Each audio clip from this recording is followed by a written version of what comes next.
समस्त मिथिलावासी के हम गायक राजा अफरोज पैर छू के प्रणाम करै छी।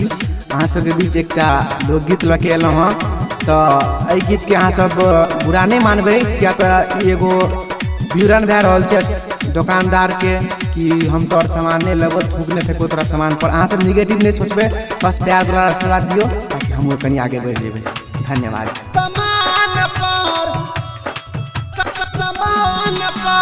मुहे तोड़ देबो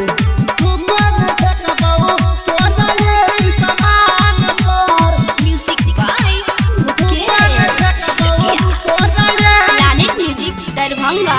टुकुर टुकुर किया ताकै छी छौरा हमरा दुनू जवान पर। टुकुर टुकुर किया ताकै छी छौरा हमरा दुनू जवान पर। जोगे खेला करी थूकन फेंकबो तोरा एहन समान पर। जोगे खेला करी थूकन फेंकबो तोरा एहन समान पर। टुकुर टुकुर किया ताकै छी छौरा हमरा दुनू जवान पर। टुकुर टुकुर किया ताकै छी छौरा हमरा दुनू जवान पर। जोगे खेला करी थूकन फेंकबो तोरा एहन समान पर। जोगे खेला करी थूकन फेंकबो तोरा एहन समान पर। समान पर समान पर प्लानेट म्यूजिक दरभंगा। थूकन फेंकबो तोरा एहन समान पर। मुहे तोड़ देबो थूकन फेंकबो तोरा एहन समान पर। जानै छियो हमरे है छौरा किछो तोरा मन में। हमरे तू फोटो बेर बेर देखै छी अपना फोन में।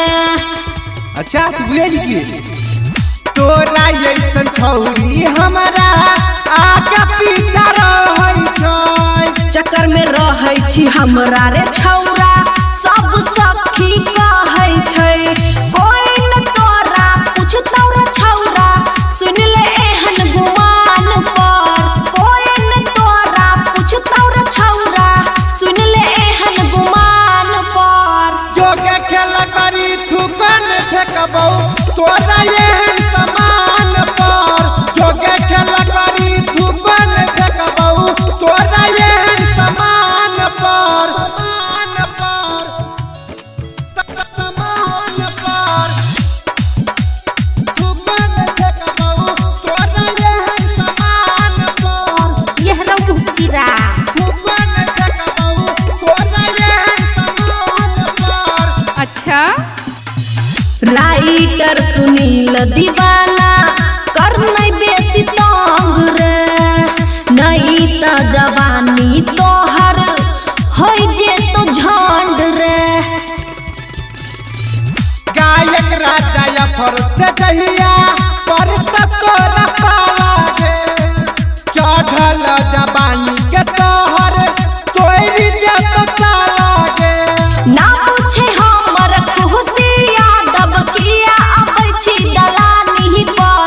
ना पूछे हमर खुशी यादव किया अबै छी दलानी पर। जोगे खेला करी थूकन फेंकबो तोरा एहन